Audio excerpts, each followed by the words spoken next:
আলাইকুম বন্ধুরা, আশা করি তোমরা সবাই ভালো আছো আর আমিও ভালো আছি। আর প্রতিদিনের মতো আজকেও তোমাদের সবার সাথে একটা রেসিপি শেয়ার করতে চলে আসলাম।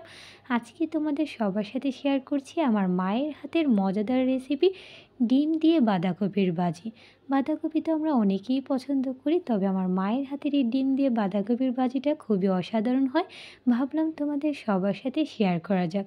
তাই ডিম দিয়ে বাঁধাকপিটা রান্না করার জন্য এখানে সব কিছু রেডি করে নিয়েছি। চলো কীভাবে রান্না করি দেখা যাক। এখানে কড়াই বসিয়ে দিয়েছি, কড়াইটা গরম হয়ে গিয়েছে। এখন সয়াবিন তেলটা দিয়ে দিচ্ছি। সয়াবিন তেলটা গরম হয়ে আসলে আমি এখানে পেঁয়াজ কুচিটা ছেড়ে দিব।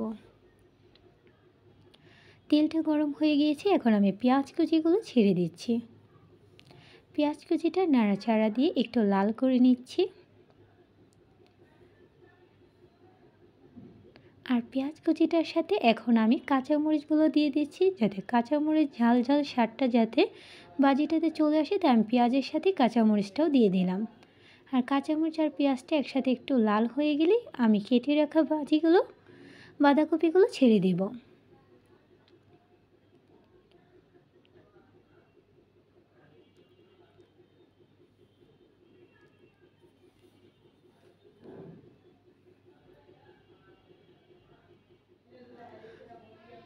সবগুলো বাঁধাকপি দিয়ে দিলাম। আর এখানে এখন আমি অল্প পরিমাণ একটু লবণ দিয়ে দিচ্ছি।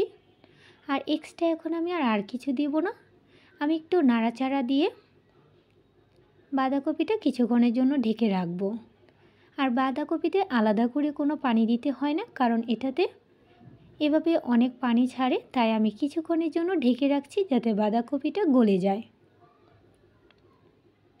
ঢাকনাটা তুলে নিলাম। তোমরা দেখতেই পাচ্ছ বাঁধাকপিটা কতটা গলে এসেছে আর আস্তে আস্তে পানি ছাড়ছে। এখনও বাঁধাকপিটা গলতে একটু সময় নেবে, তাই আমি আবারও একটু নাড়াচাড়া দিয়ে কিছুক্ষণের জন্য ঢেকে রাখছি।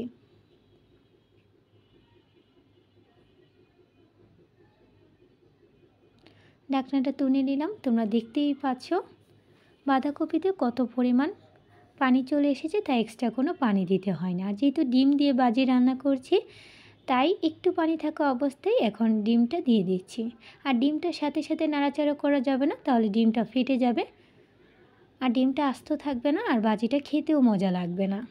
তাই ডিমটা একটু হয়ে আসলেই তারপর নাড়াচাড়া করতে হবে। ডিমটা হয়ে এসেছে, এখন বাঁধাকপিটার সাথে ডিমটা ভালো করে মিক্স করে নিচ্ছি।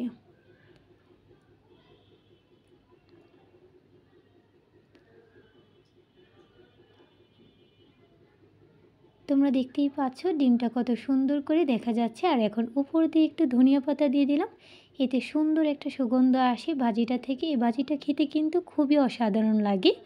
আমার ভাজিটা একদমই রেডি। আর আমার মায়ের হাতের এই বাঁধাকপির ভাজিটা তোমাদের কাছে কেমন লেগেছে অবশ্যই তোমরা কমেন্টে জানাবে। আর বাসায় একবার হলেও তোমরা ট্রাই করবে। ধন্যবাদ সবাইকে ভিডিওটার সাথে থাকার জন্য। Thanks for watching my video. আল্লাহ হাফেজ।